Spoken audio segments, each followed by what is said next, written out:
സുന്ദരിയായ ഒരു സ്ത്രീ പ്രത്യക്ഷപ്പെട്ടു. തൂവെള്ള വസ്ത്രം ധരിച്ച് സൂര്യനേക്കാൾ പ്രഭാമയിയായ ഒരു സ്ത്രീ. അവൾ സ്വർണ്ണക്കരയുള്ള ഒരു മേലങ്കി ധരിച്ചിരുന്നു. പാദങ്ങൾ തിളങ്ങുന്ന മേഘങ്ങളാൽ മൂടപ്പെട്ടിരുന്നു. ഇരുകരങ്ങളും കൂട്ടിപ്പിടിച്ചിരിക്കുന്ന അവളുടെ വലത് കൈത്തണ്ടയിൽ വെളുത്ത മുത്തുമണികളോടുകൂടിയ ഒരു ജപമാല. സൂര്യനേക്കാൾ തേജസ്വിനി. അവൾ പറഞ്ഞു, ഭയപ്പെടേണ്ട, ഞാൻ വരുന്നത് സ്വർഗത്തിൽ നിന്നാണ്.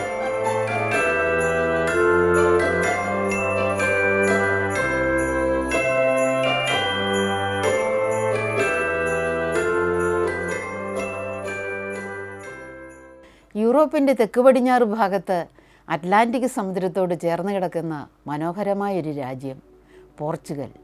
അവിടെയുള്ള ഫാത്തിമ എന്ന ദേശത്തെ 3 ഇടയ ബാലകർ, ലൂസിയ, ജസീന്ത, ഫ്രാൻസിസ്കോ. അവർ തങ്ങളുടെ ഭവനത്തിനടുത്തുള്ള വിജന പ്രദേശത്ത് പതിവായി ആടുകളെ മേയ്ക്കാൻ പോയിരുന്നു. 1916 ഒരു വസന്തകാലം. ചാറ്റൽ മഴ പെയ്യുന്നു. അപ്പോൾ ആ കുഞ്ഞുങ്ങൾ അത്ഭുതകരമായൊരു കാഴ്ച കണ്ടു.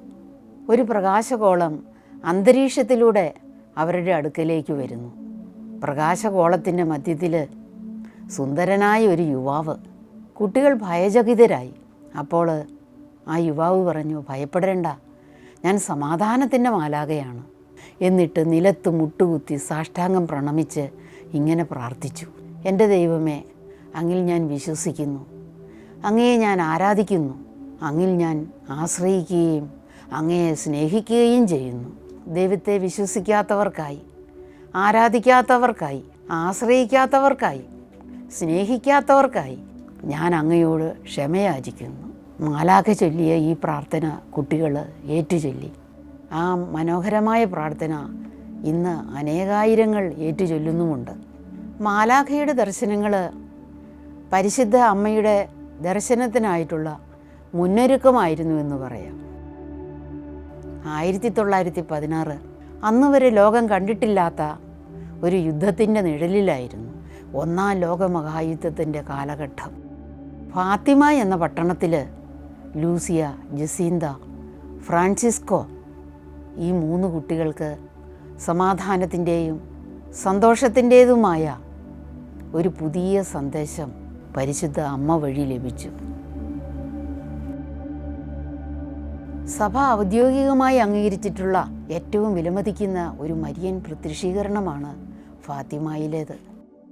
1917 മെയ് 13 കോവാ ദേ ഇറിയ എന്ന മലഞ്ചെരുവിൽ കുട്ടികൾ ആടുകളെ മേയിച്ചുകൊണ്ടിരിക്കുന്നു. ആ സമയം പ്രാർത്ഥനയ്ക്ക് ശേഷം അവർ കുന്നിൻ ചെരുവിൽ കളിക്കുകയാണ്. പെട്ടെന്ന് ആകാശത്തെ കീറിമുറിച്ചുകൊണ്ട് ഒരു ഇടിമിന്നൽ, വലിയൊരു കൊടുങ്കാറ്റുണ്ടാകുന്ന ലക്ഷണം. അതിനാൽ ആടുകളെ തങ്ങളുടെ ഭവനത്തിലേക്ക് കൊണ്ടുപോകാൻ കുട്ടികൾ തിടുക്കം കാട്ടി. അപ്പോൾ മിന്നൽ പ്രഭയിൽ കുളിച്ച് അവർക്ക് അഭിമുഖമായുണ്ടായിരുന്ന ഒരു ഓക്കുമരത്തിൻ്റെ മുകളിൽ സുന്ദരിയായ ഒരു സ്ത്രീ പ്രത്യക്ഷപ്പെട്ടു. തൂവെള്ള വസ്ത്രം ധരിച്ച് സൂര്യനേക്കാൾ പ്രഭാമയിയായ ഒരു സ്ത്രീ. അവൾ സ്വർണ്ണക്കരയുള്ള ഒരു മേലങ്കി ധരിച്ചിരുന്നു. പാദങ്ങൾ തിളങ്ങുന്ന മേഘങ്ങളാൽ മൂടപ്പെട്ടിരുന്നു. ഇരുകരങ്ങളും കൂട്ടിപ്പിടിച്ചിരിക്കുന്ന അവളുടെ വലത് കൈത്തണ്ടയിൽ വെളുത്ത മുത്തുമണികളോടുകൂടിയ ഒരു ജപമാല. സൂര്യനേക്കാൾ തേജസ്വിനി. അവൾ പറഞ്ഞു, ഭയപ്പെടേണ്ട, ഞാൻ വരുന്നത് സ്വർഗത്തിൽ നിന്നാണ്. ലൂസിയ ഉടനെ ചോദിച്ചു, അങ്ങ് ഞങ്ങളിൽ നിന്ന് എന്താണ് പ്രതീക്ഷിക്കുന്നത്? ഉടനെ ആ മനോഹരിയായ സ്ത്രീ പറഞ്ഞു, തുടർന്നുള്ള 6 മാസങ്ങളിലെ 13-ാം തീയതികളിൽ ഇതേ സമയം നിങ്ങൾ ഈ സ്ഥലത്ത് വരണം. അപ്പോൾ ഞാൻ ആരാണെന്നും നിങ്ങൾ എന്ത് ചെയ്യണമെന്നും ഞാൻ പറഞ്ഞു തരും. പാപികളുടെ മാനസാന്തരത്തിനായി ദൈവമയക്കുന്ന സഹനങ്ങളെ സ്വീകരിക്കുവാൻ നിങ്ങൾക്ക് സമ്മതമാണോ? സ്ത്രീ അവരോടായി ചോദിച്ചു. അതേ എന്ന് ലൂസിയ ഉത്തരമരുളി. എങ്കിൽ നിങ്ങൾക്ക് വളരെയധികം സഹിക്കേണ്ടി വരും, പക്ഷേ ദൈവകൃപ നിങ്ങളോടുകൂടെ ഉണ്ടായിരിക്കും. പരിശുദ്ധ കന്യകയുടെ ദർശനം ആ 3 കുട്ടികളുടെയും ഹൃദയത്തെ ദൈവവിചാരത്താൽ നിറച്ചു. 1917 ജൂൺ 13 പറഞ്ഞ സ്ഥലത്ത് പരിശുദ്ധ അമ്മ വീണ്ടും പ്രത്യക്ഷപ്പെട്ടു. അപ്പോൾ വളരെ പേർ അമ്മയുടെ ദർശനം കാണാനായിട്ട് അവിടെ വന്നു. എന്നാൽ കുട്ടികൾക്ക് മാത്രമേ മാതാവിനെ കാണാനായിട്ട് സാധിച്ചുള്ളൂ. മാതാവ് അവരോട് പറഞ്ഞു, പ്രാർത്ഥിക്കാനും പരിഹാരം ചെയ്യാനും ആരും ഇല്ലാത്തതിനാൽ അനേകം ആത്മാക്കൾ നരകത്തിൽ അകപ്പെട്ടു പോകുന്നു.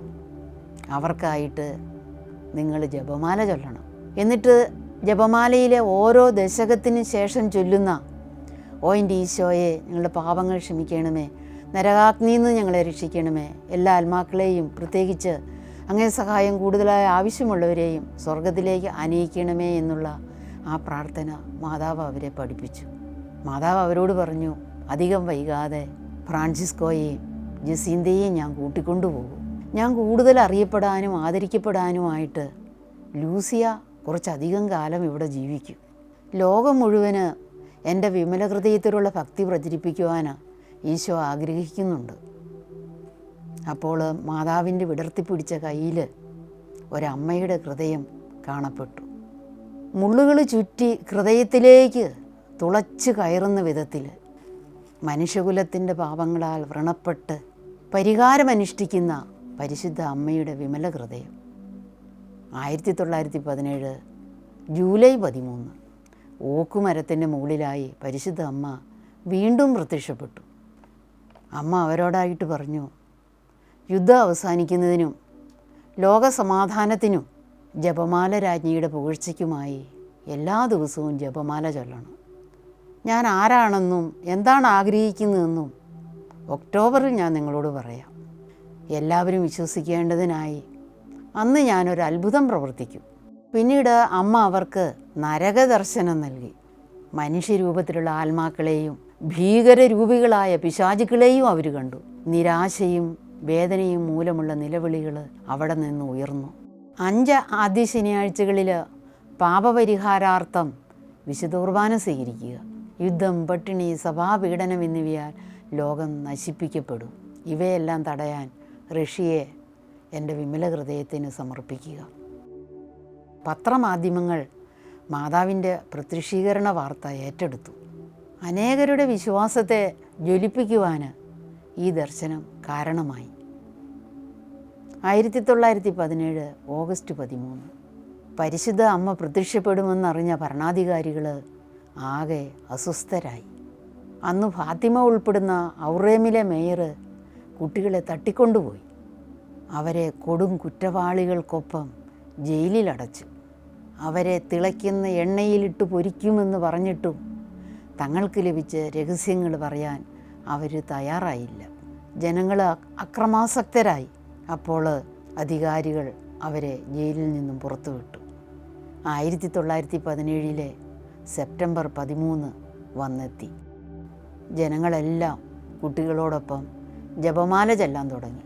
ഒരത്ഭുതം പ്രവർത്തിക്കുന്നതിനായി ലൂസിയ പരിശുദ്ധ അമ്മയെ നിർബന്ധിച്ചു. എല്ലാവരും വിശ്വസിക്കുന്നതിനായി ഒക്ടോബർ മാസത്തിൽ ഞാനൊരത്ഭുതം പ്രവർത്തിക്കും. ഇതായിരുന്നു അമ്മയുടെ മറുപടി. 30,000-ഓളം പേര് അന്ന് അവിടെ വന്നിരുന്നു. മാതാവിനെ വഹിച്ചിരുന്ന പ്രകാശഗോളം അവിടെ ഉണ്ടായിരുന്നവരെല്ലാവരും കണ്ടു. പക്ഷേ കുട്ടികൾക്ക് മാത്രമാണ് മാതാവിൻ്റെ ദർശനം ലഭിച്ചത്. ഫാത്തിമ സംഭവം പോർച്ചുഗലിനെ ഇളക്കിമറിച്ചു. വയലുകളിലൂടെയും റോഡുകളിലൂടെയും നീണ്ട യാത്ര ചെയ്ത് 70,000-ഓളം ജനങ്ങൾ ഫാത്തിമയിൽ തടിച്ചുകൂടി. ഉച്ച കഴിഞ്ഞ് ഫാത്തിമയിലെ തൻ്റെ അവസാന ദർശനം നൽകാൻ മാതാവ് എത്തി. ദിവ്യജനനി കുട്ടികളോടായി പറഞ്ഞു, ഞാൻ ജപമാല രാജ്ഞിയാണ്. അനുദിനം ജപമാല ചെല്ലുന്നത് തുടരുക. എൻ്റെ പുകഴ്ചയ്ക്കായി ഒരു ചാപ്പൽ ഇവിടെ പണിയാനായിട്ട് പറയണം. ഉടൻ തന്നെ യുദ്ധം അവസാനിക്കും. ഇത്രയും ആയപ്പോഴേക്കും ദിവ്യജനനയുടെ കരങ്ങളിൽ നിന്ന് സൂര്യന് നേരെ പ്രകാശകിരണങ്ങൾ പ്രവഹിക്കാൻ തുടങ്ങി. അപ്പോൾ സൂര്യൻ മങ്ങി ഒരു വെള്ളിത്തളിക പോലെയായി. വിവിധ വർണ്ണങ്ങളിലുള്ള പ്രകാശങ്ങൾ സൂര്യനിൽ നിന്ന് പ്രവഹിച്ചു. അത് പ്രത്യേക രീതിയിൽ കറങ്ങുകയും പിന്നീട് നിശ്ചലമാവുകയും ചെയ്തു. ആകാശത്തു നിന്ന് സൂര്യൻ താഴേക്ക് പതിക്കുന്നത് പോലെ തോന്നി അവർക്ക്.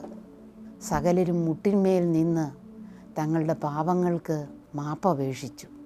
സൂര്യൻ മുകളിലേക്ക് ചെന്ന് തൻ്റെ പഴയ സ്ഥാനത്ത് നിലയുറപ്പിച്ചപ്പോൾ മഴയിൽ കുതിർന്ന വസ്ത്രങ്ങളോടുകൂടി നിന്ന 70,000-ഓളം പേരുടെയും വസ്ത്രങ്ങൾ പെട്ടെന്ന് ഉണങ്ങി. ഫാത്തിമയിലെ ദർശനങ്ങൾ അതോടെ അവസാനിച്ചെങ്കിലും അവിടെ നൽകപ്പെട്ട സന്ദേശങ്ങൾ ലോകത്തെ വളരെയധികം സ്വാധീനിച്ചു. ജസീന്തയും ഫ്രാൻസിസ്കോയും അധികം വൈകാതെ തന്നെ സ്വർഗത്തിലേക്ക് യാത്രയായി. പരിശുദ്ധ അമ്മയുടെ സന്ദേശങ്ങൾ പ്രചരിപ്പിക്കുവാൻ ലൂസിയ നിയുക്തയായി. കാലത്തിൻ്റെ നിറവിൽ ഫാത്തിമ സന്ദേശങ്ങൾ പൂർത്തിയായി.